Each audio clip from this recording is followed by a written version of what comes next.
नमस्कार मित्रों, स्वागत है आप सभी का एक बार फिर से अपने ऑफिशियल पद्मा यूट्यूब चैनल पर। तो कैसे हैं आप सभी? आशा करती हूँ आप अच्छे होंगे और मस्त होंगे। तो मित्रों, गुरु पूर्णिमा की मेरी तरफ से बहुत-बहुत बधाई और ढेर सारी शुभकामनाएँ। तो गुरु पूर्णिमा 2025 इस बार 10 जुलाई को है और गुरु पूर्णिमा आषाढ़ मास की शुक्ल पक्ष की पूर्णिमा को मनाई जाती है। हिंदू धर्म में इस गुरु पूर्णिमा का बहुत ही महत्व है। गुरु पूर्णिमा को वेद पूर्णिमा भी कहा जाता है, क्योंकि इस दिन प्रथम गुरु वेद व्यास जी का जन्म हुआ था। और भगवान शंकर की आराधना इसलिए की जाती है क्योंकि भगवान शंकर जी ने इसी दिन अपने शिष्यों को ज्ञान प्रदान किया था। गुरु पूर्णिमा के दिन हमें क्या करना चाहिए, क्योंकि जो गुरु के द्वारा जो हमारे लिए जो ज्ञान दिया गया है, गुरु ने हमारा जीवन बनाया है, तो सबसे पहले सर्वप्रथम हमें स्नान आदि से निवृत्त होकर के अपने बड़े बुजुर्गों और अपने इष्ट देव, अपने माता पिता के चरण स्पर्श करके, उनको नमन करके, अपने भगवान शंकर को और बृहस्पति महाराज जी को, वेदव्यास जी को अपना स्मरण करें। अपने गुरुओं को के पास जा कर के उनको नमन करें, चरण वंदन करें इसी दिन, क्योंकि ये दिन जो होता है, जो अपने गुरु के प्रति कृतज्ञता व्यक्त करने का दिन होता है कि हमारा जीवन, अगर हम जो कुछ भी बनते हैं, तो उसमें माता पिता के साथ साथ अपने गुरु का बहुत बड़ा स्थान होता है। क्योंकि माता पिता जीवन दे सकते हैं, लेकिन अपने जीवन में एक कामयाब इंसान हमें हमारे गुरुजन ही बनाते हैं। इसलिए भी ये दिन बहुत ही खास होता है हिंदू धर्म में और हम सभी के लिए।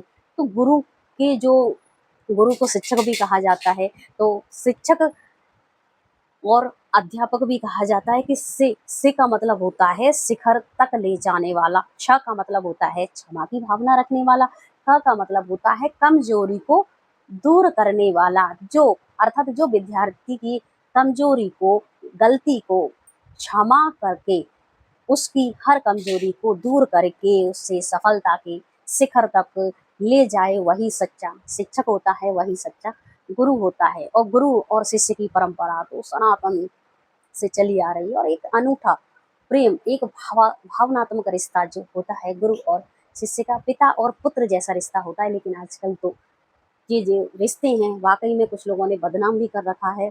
और कुछ लोगों की वजह से, क्योंकि जो संस्कार है, नैतिकता की कमी की वजह से ये सब चीज़ें हम लोगों को देखनी पड़ रही हैं। और बहुत दुख भी होता है कि जो हमारी परंपरा रही है, सनातन संस्कृति की परंपरा रही है, उसको मिटाने में हम सब ही जिम्मेदार हैं। तो गुरु और शिष्य की एक जो पर्व होते हैं, त्योहार होते हैं, उनको इस तरह से इन परंपराओं को ज़्यादा से ज़्यादा को मना करके हम आगे की पीढ़ी को सुसंस्कृत कर ही सकते हैं, पीढ़ी को वो संस्कार दे सकते हैं। और जो नैतिकता की जो कमी से हम लोग उभर रहे हैं, जो आज की पीढ़ी है, वो न तो गुरुओं का पहले की तरह सम्मान करती है, कि गुरु के लिए तो अपना जीवन तक न्यौछावर कर दिया करते थे शिष्य। और सबसे बड़ी गुरु दक्षिणा शिष्यों की यही होगी कि वो गुरु के द्वारा दिए गए ज्ञान को आगे की पीढ़ी तक पहुंचाएं, उस ज्ञान की लौ को जलाते जाएं और हर व्यक्ति को सफलता के शिखर तक पहुंचाएं। यही सबसे बड़ी गुरु दक्षिणा होगी। तो गुरु पूर्णिमा का दिन हमारे लिए इसलिए भी खास है।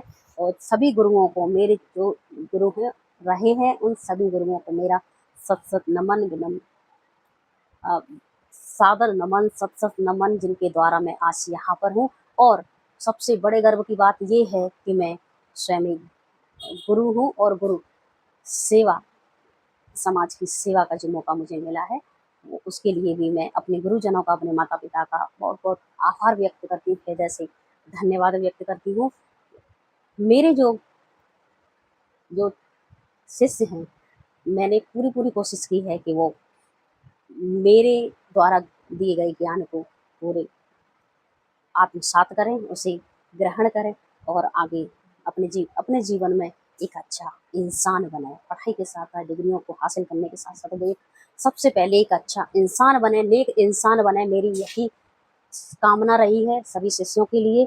तो गुरु पूर्णिमा के पर्व को हम बहुत ही शानदार और इन आदरपूर्वक हम मनाएं, गुरुजनों के प्रति कृतज्ञता व्यक्त करें, गुरुजनों का सम्मान करें और गुरु की जो महिमा है उसका गुणगान करें।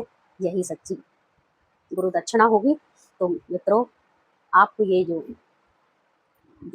गुरु पूर्णिमा का दिन बहुत विनम्रता के साथ, आदर के साथ और कृतज्ञता के साथ हमें मनाना है।